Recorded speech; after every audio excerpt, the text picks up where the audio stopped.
Hi friends, సొరకాయ చట్నీ వేస్తున్నా. పోపేస్తున్నా. ఇప్పుడు చట్నీ అయితే మొత్తం అయిపోయింది ఆల్మోస్ట్.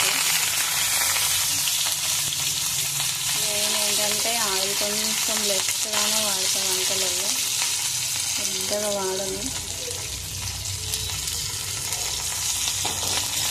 ఆల్రెడీ మనము పచ్చడిలోనే ఎక్కువనే ఆయిల్ వేసి పచ్చిమిర్చి వేయించడం అంత ఆయిల్ ఉంది కదా, అందుకే పోపులో చాలా తక్కువ వేసినాం. ఇందులోనే సొరకాయలు వేసిన, అందుకే మీకు నల్లగా ఉండదు. నీట్నెస్ లేదని కామెంట్ చేయకండి.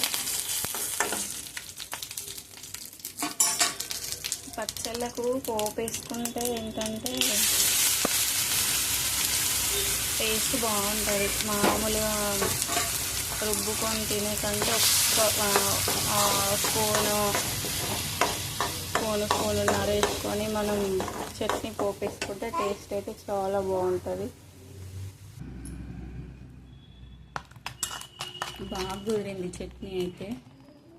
ఏంలే, టమాటా చట్నీ వేసుకున్నట్టే. పచ్చిమిర్చి వేయించి సొరకాయలు వేయించి అన్నీ వేసుకొని మిక్సీ పట్టుకోవడమే. ఫ్రెష్ ఉంది సొరకాయ, మళ్ళీ లేత ఉంది. సో చట్నీ అయితే టేస్ట్ బాగా వచ్చింది, బాగా కుదిరింది. చాలా రోజులు అవుతుంది నేను చేయక ఈ చట్నీ, అందుకే మంచిగా వచ్చింది ఈసారి.